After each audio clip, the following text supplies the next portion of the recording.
Good morning, everybody. This is Stephen Pugh of the Home Bible College. It's May the 9th, and we're looking at 2 Kings and chapter 21. Now, it begins with Manasseh. Manasseh was 12 years old when he began to reign, and he reigned for 55 years in Jerusalem.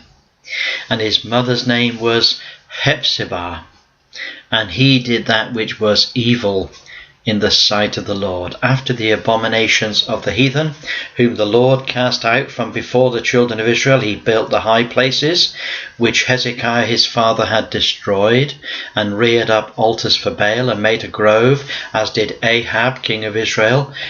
And he worshipped all the hosts of heaven, and served them. And he built altars in the house of the Lord, of which the Lord said, in Jerusalem, that I will put my name. And he built altars for all the host of heaven in the 2 courts of the house of the Lord.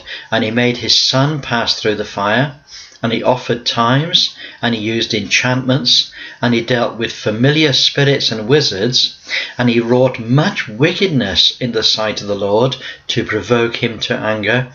And he set a graven image of the grove that he made in the house, of which the Lord had said to David and to Solomon his son, in this house and in Jerusalem, which I have chosen out of all the tribes of Israel, will I put my name for other ever. Neither will I make the feet of Israel any more to move out of the land which I gave their fathers, only if they will observe to do according to all that I have commanded, and according to all the law that my servant Moses commanded them. But they hearkened not, and Manasseh seduced them to do more evil than did the nations whom the Lord destroyed before the children of Israel. Now this is quite shocking. Manasseh was so wicked that he was more wicked than the nations that God had used Israel to destroy when they first came into the land. Now we understand why the southern kingdom were taken away into Babylon. They had sinned so exceedingly. Now Manasseh king of Judah had done these abominations.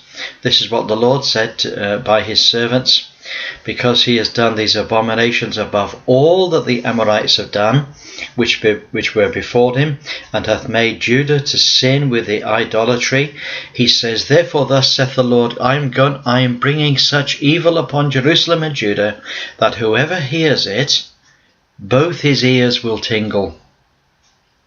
He says, and I will stretch out over Jerusalem the line of Samaria, and plummet the house of Ahab, and I will wipe Jerusalem as a man wipeth a dish, wiping it and turning it upside down.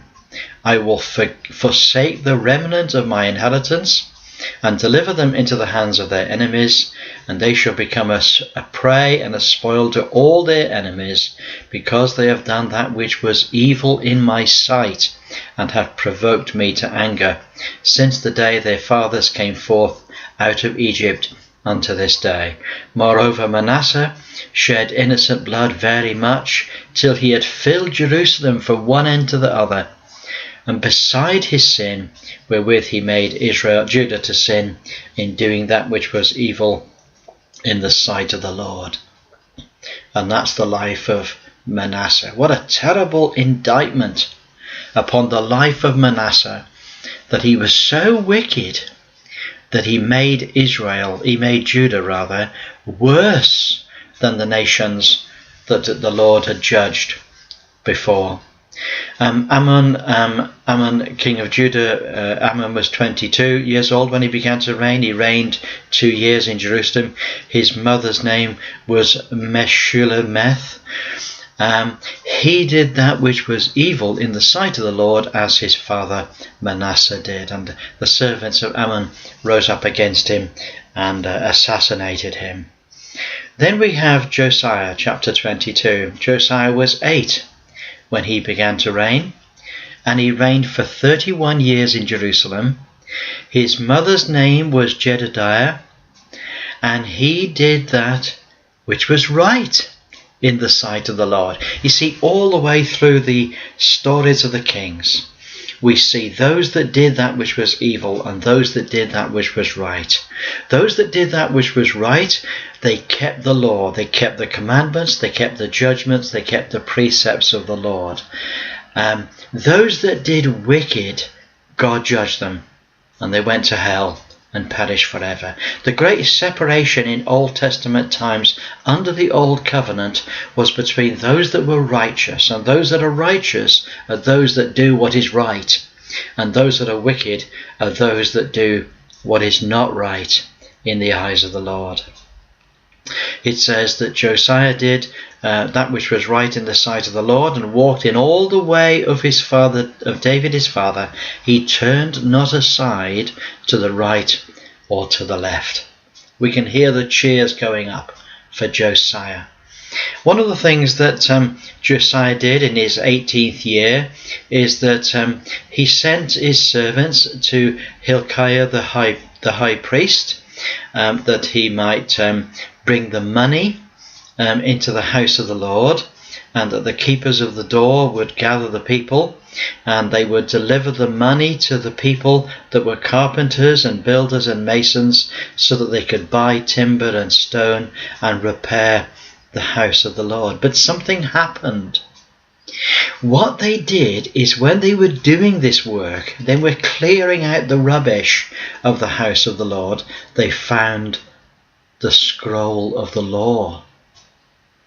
And they brought it to Josiah, and Josiah read in the scroll, and he discovered, he says, he rent his clothes, and he discovered how far how far Judah had sinned.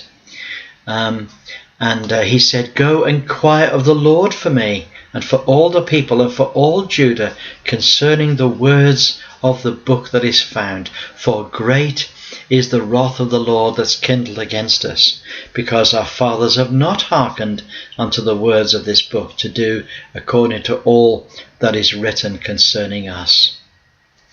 And a prophetess, this is a great turn up for the books, isn't it? A prophetess appears, Huldah, the prophetess, the wife of Shalman.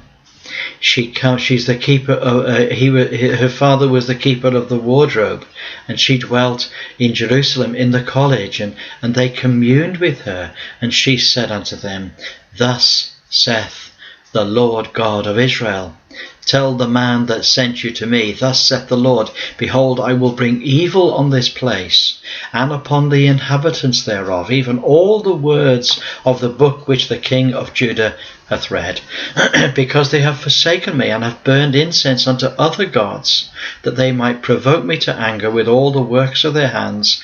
Therefore my wrath shall be kindled against this place, and shall not be quenched. But to the king of Judah, which sent you to inquire of the Lord, thus you shall say unto him, Thus saith the Lord God of Israel, as touching the words which thou hast heard." And this is my password for today, verse 19 and 20. "Because thy heart was tender, and thou hast humbled thyself before the Lord, when thou heardest what I spake against this place, and against the inhabitants thereof, that they should become a desolation and a curse, and hast rent thy clothes, and wept before me, I have also heard you, saith the Lord. Behold, therefore, I will gather thee to thy fathers, and thou shalt be gathered unto thy grave in peace. And thine eyes shall not see all the evil which I will bring upon this place." And they brought this word to the king again. You know, that is the amazing grace of God to Josiah, that he was a man who sought the Lord with all his heart, and worshipped the Lord, and served him faithfully all his life. And the Lord said, "I'm going to do all these evil things to this kingdom, but that you will never see it. You will never see it." What a wonderful God he is, that he might spare Josiah from all the agony of all that he might see in the future. Well, God bless you. Have a wonderful day. Look forward to speaking to you again tomorrow. Bye for now.